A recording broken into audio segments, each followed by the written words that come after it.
பவித்ரம் பிரஜாபதேஹ யத் சஹஜம் புரஸ்தாத். பிரம்மாவோட சேர்ந்து பிறந்தது இந்த பூனல். இன்னைக்கு வாத்தியம் நுணுத்து கொண்டு வரல, அதுக்கு மகத்துவம். பிரஜாபதேஹே சஹஜம் ஆயுஷ்யம், இந்த பூனல் போட்டுண்டா தீர்காயுஷா இருக்கும். அக்ரியம், எல்லா இடத்துலையும் ஒரு முக்கியத்துவம் கிடைக்கும். சுப்ரம் விக்னோபவீதம், இப்படிலாம் சொல்றது உபநயனம் போட்டுக்கக்கூடிய பூனலோடைய மந்திரம்.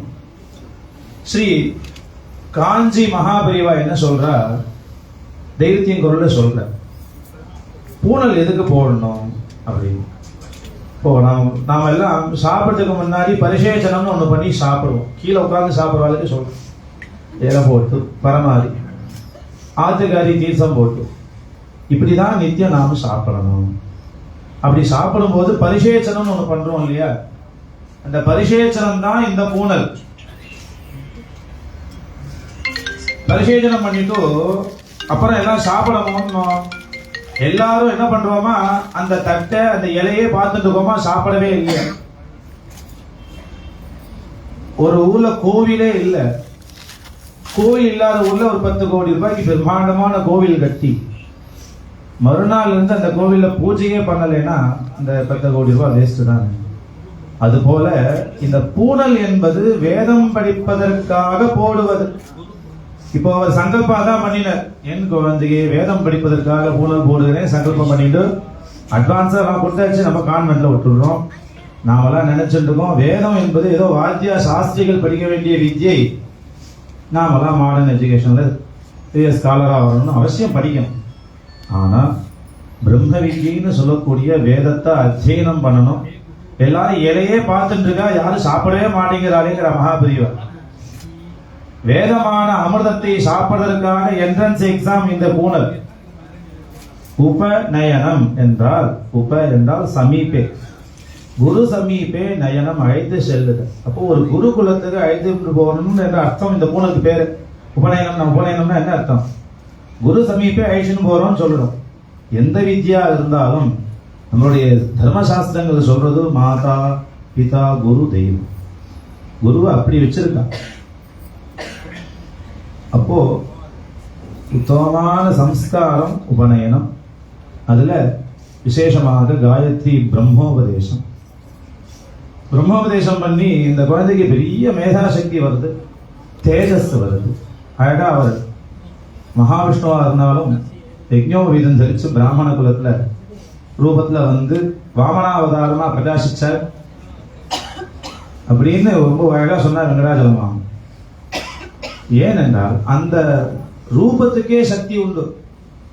அவன் இன்னும் வேதம் படிக்க ஆரம்பிக்கல. நீங்க தூக்கின வரும்போது பார்த்துருப்பேன், வாமனமூர்த்தியா தான் இருந்துருவான் குழந்தை. அந்த ஆகிருதிக்கும் அந்த ரூபத்துக்கும் அந்த லட்சணத்துக்குமே அப்பேற்பட்ட சக்தி உண்டு. எங்கே இருந்து, மந்திரத்தினால். நகாயத்ரியா பரமோ மந்திர நமாது பரம் தெய்வதம் அப்படின்னு சொல்ற. காயத்ரியை காட்டிலும் உயர்ந்ததான மந்திரம் கிடையவே கிடையாது. ஏனென்றால் யதன்ஹாஹத் குருதே பாபம் ததன்ஹாஹத் பிரதிமுச்யதே, யத்ராத்ரியாஹத் குருதே பாபம் தத்ராத்ரியாஹத் பிரதிமுச்யதே. தைத்திரியோபனிஷத். எப்போ நாம் காயத்ரி ஜபம் பண்ண ஆரம்பிக்கிறோமோ அன்றிலிருந்து நாம் எந்த மந்திரங்களை உபாசிச்சாலும் சித்தியாகும். அதுக்கப்புறம் பஞ்சாட்சரம், சிவாச்சாரியெல்லாம் வந்திருக்கா, பஞ்சாட்சரம் எடுத்துக்காம சிவ பூஜை பண்ணாம கோயிலுக்கு போக மாட்டாவாங்க. அஷ்டாட்சரம் நவாட்சரம் ஆரம்பிச்சு எப்பேற்பட்ட மகாமந்திரமாக இருந்தாலும் பேஸ் காயத்ரி ஜபம். அப்போ அது நம்ம பியூரிஃபை பண்ணிட்டே இருக்குமா. ததன்ஹாஹத் பிரதிமுச்யதே. இப்படி உயர்ந்ததான இந்த காயத்ரி ஜபத்தை பண்ணி முடிஞ்ச பிறகு இப்ப மாத்தியானம் பண்ண உடனே அந்த காயத்ரி ஜபம் முடிஞ்ச பிறகு அந்த காயத்ரி தேவியானவள் உள்ள வசியமாயிடுறாள். அதுக்குதான் 7 வயசுல பச்சை மரத்துல ஆணி அடிக்கிறது போல பிரம்மோபதேசம் பண்றது. சுலபமா அந்த தேவதையானது வசியமாவா அம்பாள். அப்போ இவன் பிரார்த்திக்கிறான், உத்தமே சிகரே ஜாதே பூம்யாம் பர்வதமூர்தனி. உத்தரவு கொடுக்குறாங்க, என்னுடைய ஹதயத்துல இருந்தேன் அப்படின்னு. துருவன் தபஸ் பண்ணினான், சுவாமி பிரத்யட்சமானார். ஆனா சுவாமி எப்படி இருப்பான்னு ஒரு ரூபம் சொல்லி போயிருந்தா நாரதமூர்த்தி குருநாசரா வந்து அவன் சுவாமி பிரத்யட்சமாகியும் அவன் கண்ணை திறக்கவே இல்லை. உள்ளுக்குள்ள ஒரு ரூபத்தை தியானம் பண்ணிட்டே இருக்கான், கண்ணை திறக்கவே இல்லை துருவன். அப்போ சுவாமி என்ன பண்ண, பகவான் மகாவிஷ்ணு உள்ள இருக்கிற ரூபத்தை ஒரு நிமிஷம் மறைச்சா கண்ணை திறந்தா அவனே பான்னு கட்டின்ட்டான். எதுக்கு சொல்றோம், தேவதைகள் சின்ன வயசுல ஜபம் பண்ணுனா, ஏன்னா வேற இன்னொரு அந்யதா சிந்தனை கிடையாது. அந்த ஜபமானது, அந்த காயத்ரியானது சித்தி ஆகிடுவா. உடனே உத்தரவு கொடுக்குறா, நீங்க போயிட்டு வாங்க. என்னுடைய ஹிருதயத்துல இருந்து போகும்போது அவ என்ன பண்றா, ஸ்துதோமயா வரதா வேத மாதா பிரச்சோதயந்தி பவனே த்விஜாதா. இரண்டாவது பிறப்பு ஜன்மனா ஜாயதே அபரா. எதுக்காக விசேஷம் பிராமணன் உயர்ந்தது என்ன, உலக நன்மைக்காக இருக்கக்கூடிய வேத மந்திரங்களை சொல்வதால் பிராமணன் உயர்ந்தவர். வேத மந்திரம் பூரா லோகக்ஷேமத்தை தான் பிரார்த்திக்கிறது. இண்டிவிஜுவலா ஒரு பர்சனை மட்டும், ஒரு குலத்தை மட்டும் நன்னாருக்கும் எங்கேயுமே இல்லை. சன்னோஸ்து திவதே சஞ்சதுஷ்பதே அப்படின்னு சொல்லக்கூடிய வேத மந்திரங்களை அவன் பாடசாலையில போய் வேத அத்தியனம் பண்ணி அத அந்த வேதத்தை சித்தி பண்ணணும். வேத பொக்கிஷம்னு சொல்லுது. அவர்தமசௌ சௌஹும்ய பிராணஸ்வம்மே கோபாய பிரம்மண ஆனீஸ்தா. அவர்தம்னா விருத்தி, அபிவிருத்தி ஆகிட்டே இருக்குமா. இந்த ஜபம் பண்ண பண்ண அவனுடைய ஸ்ரீயஸ், அவனுடைய யசஸ், அவனுடைய மேதாவி தேஜஸ் எல்லாம் அபிவிருத்தி ஆகும். அவன் அந்த பிராணனை போல அதை சம்ரட்சணம் பண்ணணும்னு சொல்றது. அப்போ அந்த காயத்ரியானவர் இவனுக்கு அனுகிரகம் என்றால் வேதமாத்தா என்ன பண்றா, முதல்ல புத்தியை சரி பண்ணிடுற. பிரச்சோதயந்தி, புத்தியை ஸ்ட்ராங் பண்ணிடுற. நம்மளுடைய காயத்ரி ஜபமும் அதுதான் சொல்றது. தியோஜோட பிரச்சோதயான்னு புத்தியானது அவ்வளவு ஸ்திரமா இருக்கணும். தைரியமா சொல்லலாம். பிராமணரால மட்டும் இன்னும் மதம் மாற்ற முடியுது.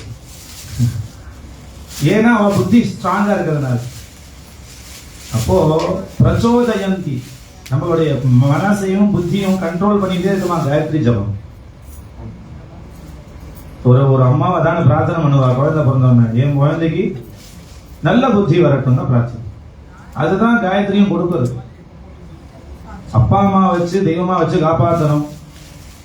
குருநாதரை வேதம் சொல்லிக் கொடுக்குற, எந்த வித்தியை சொல்லிக் கொடுக்குற ஆசிரியரை தெய்வமாக மதிக்கணும். உலகத்துக்கு நன்மையை தரக்கூடிய நல்ல காரியங்களை பண்ணணும். இதுதான் நம்மளுடைய தர்மமும் சாஸ்திரமும் வேதமும் போதிக்கிறது. அதுக்கு பேஸ் காயத்ரி. நம்பிக்கை வரணும், ஸ்ரத்த வரணும்னா காயத்ரி ஜபம் பண்ணினா வரும். அவன் என்ன பண்றா, இரண்டாவது பிறப்பான இந்த பிராமணத்துவத்தை கொடுத்துட்டு ஆயுகு பிருத்திவியா தீர்காயச கொடுப்பா.